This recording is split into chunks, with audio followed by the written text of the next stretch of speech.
There's a lot of good wood right close to where I need to build my lean-to shelter that I could get right here if I had my saw. Now I can chop my way through with that little Gerber camp hatchet, but it's really not made for chopping. It's made for just light work. It's really not made for this kind of stuff. I may have to do a little bit of it, but I'm going to search around a little bit and see if I can find something else that I can use. It'll be a little easier to get at.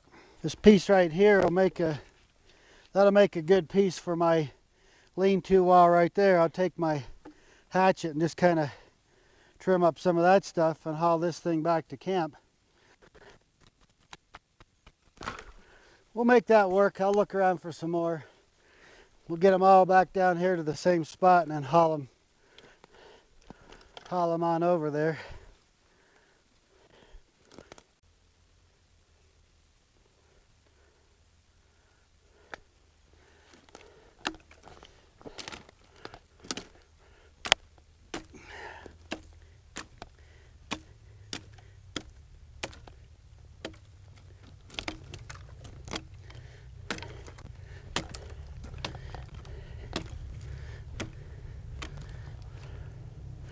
There we go.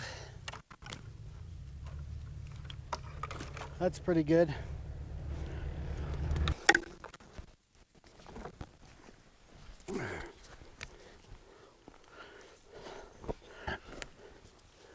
This is not the perfect log. It ought to be a little bit bigger diameter really, but I might be able to use it to fill in somewhere.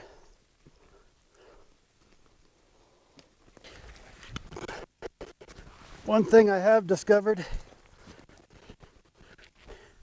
it's easier to carry these things and drag them. Get that up there. Get her up there, get her balanced. Head downhill to camp here. Well, just getting this piece over here to the wood pile. Get this darn lean-to built up here.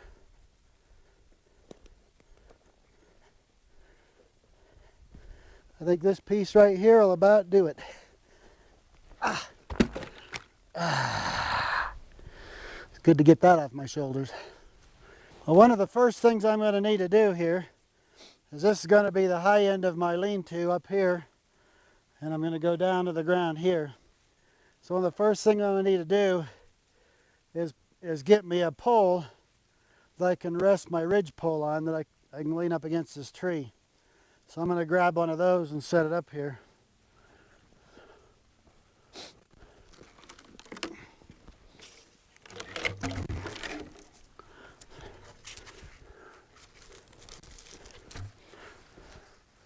This one right here will do the trick.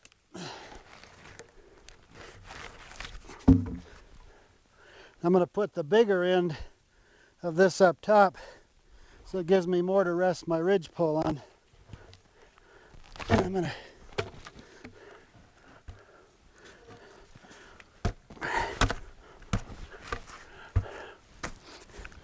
So I've wedged against the tree trunk right here, leaning up here, and now I'll grab my ridge pole, which I had already got together here. I'm going to put these things down for right now.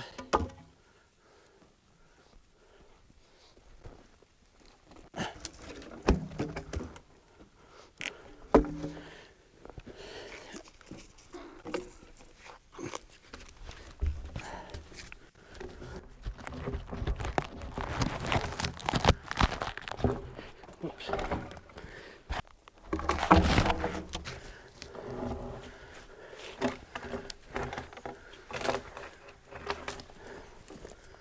Okay, I'll bring that up about right there.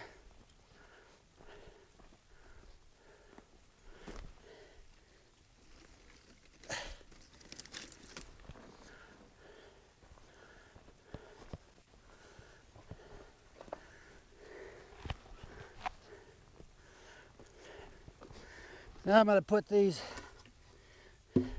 I only need one of them. I want to make sure I can sit down here and not hit my head, so that's about right there. So I'll just solidify this and then I can start stacking poles up here. Now one thing I did want to show is up here, I don't really have a branch off this tree I can rest the ridge pole on, so this pole here becomes a pillar, and the weight of the ridge pole drives that down, and I've got it down here wedged against the roots and the tree trunk of that tree right there. And then I'll tie this off up here with some parachute cord, really just to kind of hold everything in place is all. But the weight will be borne by this, and this leaning against that tree there gives us our altitude. And the other end down here just resting on the ground. So I'm just going to make sure that's good and solid down there. I'll start putting some poles up here. So I'm starting at the long end for a reason. I learned for 18 years in the commercial electronic security business that you always make your long wire runs first, and you don't wind up at the end with a bunch of your short runs done first and then don't have enough wire to make your long ones. So same kind of deal here. We want to use our long poles first, and that way what's left over we can always make short ones. You can't make long ones. So here I am. So here's my ridge line right here. I got plenty of altitude here for that, and my bed's gonna lay right here, so I want to have enough space here for my bed, for my bow mattress, and all that sort of thing. So I'm looking pretty good here. So I'm gonna keep on working on this bad boy.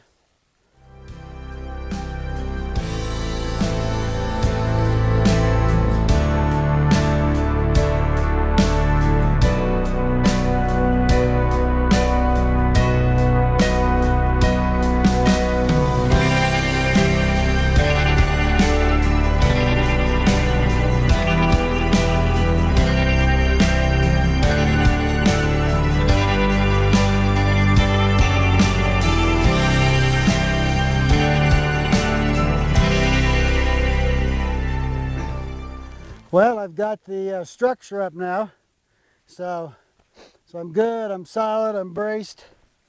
I've got my wood up. I've got my sleeping platform done. It's not really like I normally would like to do it, is to put some willows that span this way. It makes it a lot more cushiony, but there's really not anything like that around here right now.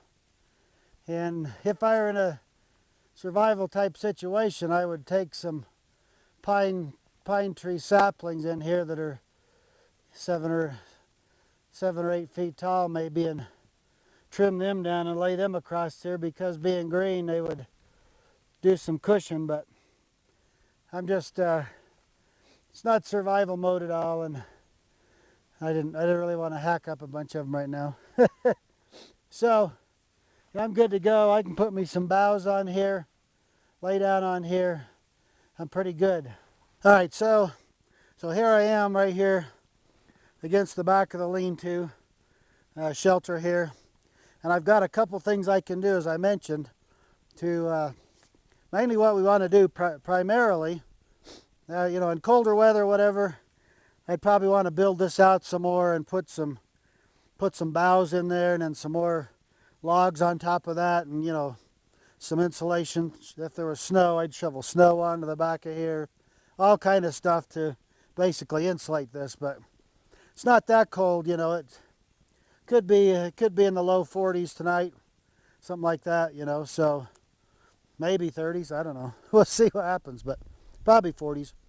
But anyway, in any event, the thing we want to do is keep the wind from blowing right through there, because we want to heat these logs up and let them become a thermal mass.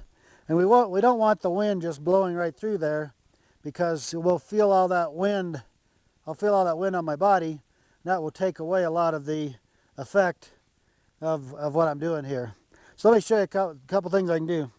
One of them here is our poncho, our PSS poncho, personal or poncho survival shelter.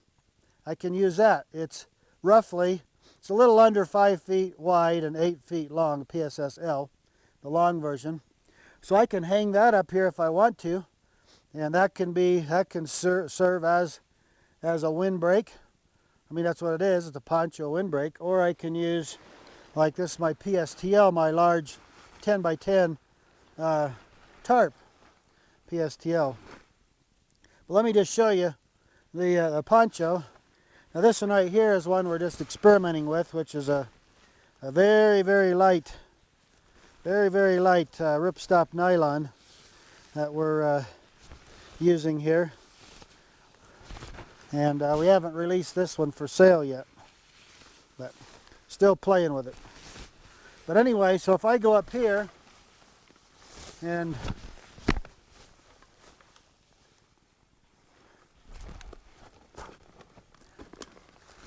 primarily, I don't really need to go very high, because I'm only going to be, even if I lay on my side, I'm not going to be any higher than right here. So if I were to come out just to right here and just hook that on that little stub right there.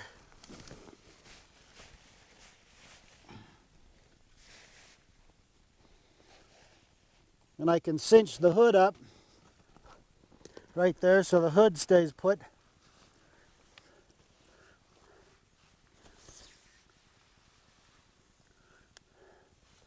And I can come over here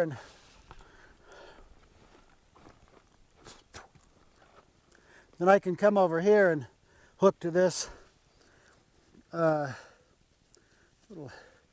stub right there or something.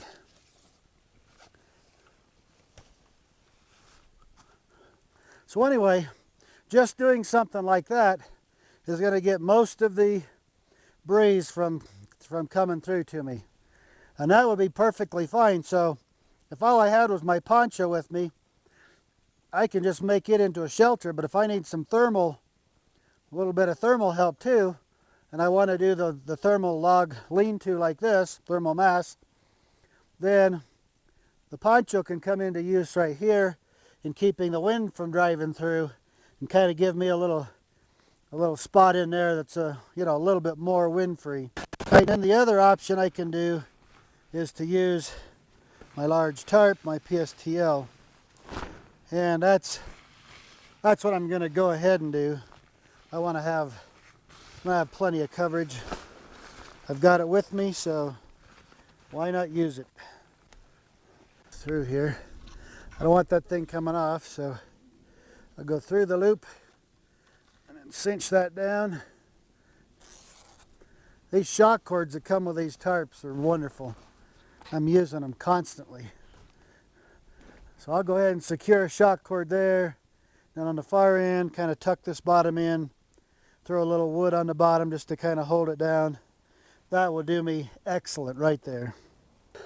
All right, so I've got my tarp on the back side, so I'm not feeling any wind come through here at all. Our storms and wind flow is normally coming along this way, and that's how we want to be. We want to be parallel with the general wind flow, and that can change, with a storm. But I mean, generally speaking, I've been up here a good bit, and usually we're coming across this way right here. So I don't want to. Commonly, people want to put the back of like this wall of the shelter towards the oncoming wind. But what that does is when the wind comes over the top, it creates a little vacuum, in here. And so what that does is draws smoke from the fire into here, makes a backward curl inside of here, so you're rolling smoke inside of here and choking to death. So we want to have our wind flow, any breeze, going this way, so it wants to carry the smoke away from us. So unless the wind changes, we're pretty well situated there. The kind of fire I'm using here, as you can see, this is called a parallel log fire, and this is approximately where I want it, probably a little more, something like that.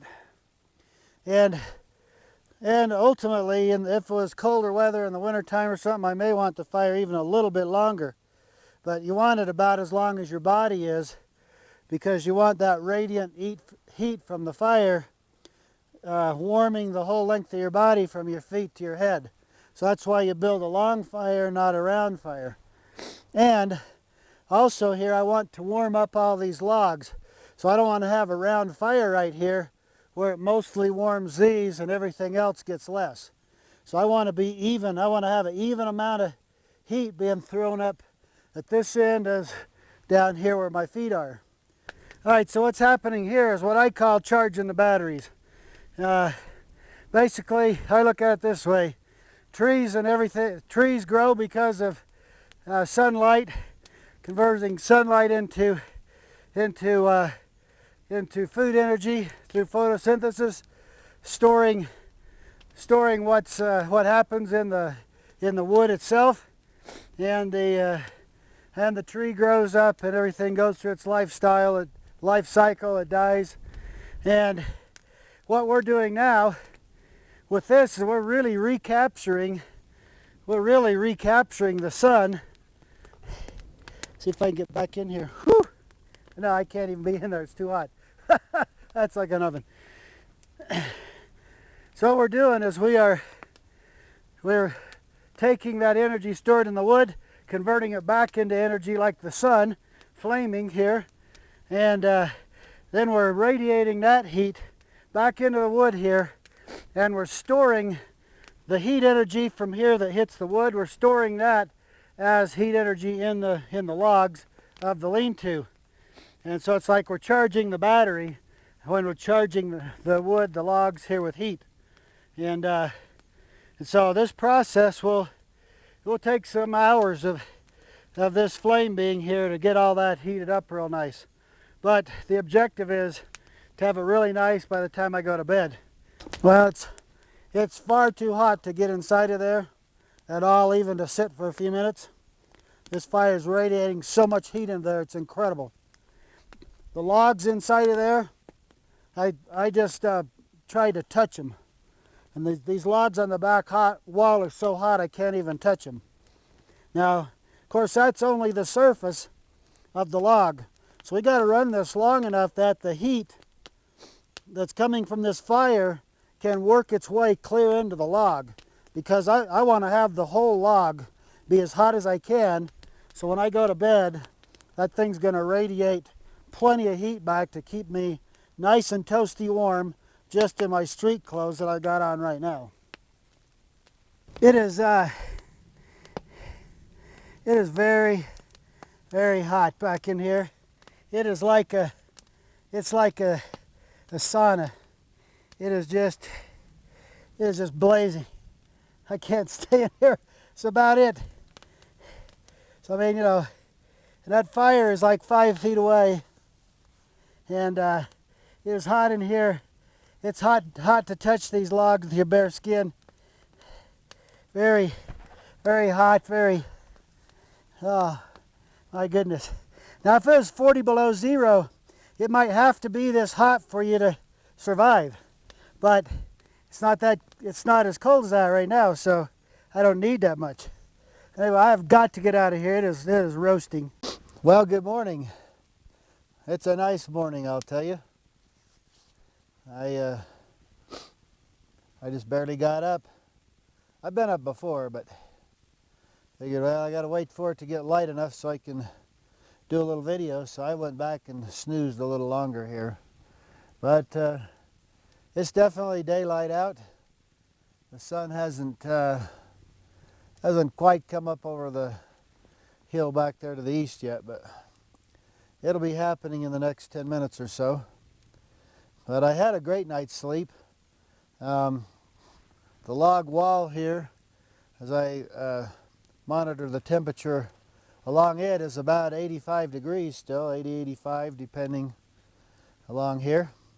So the log wall still has some heat that it's been kind of still absorbing from the fire through the night. And this the shelter here worked very well for keeping the breeze off of me.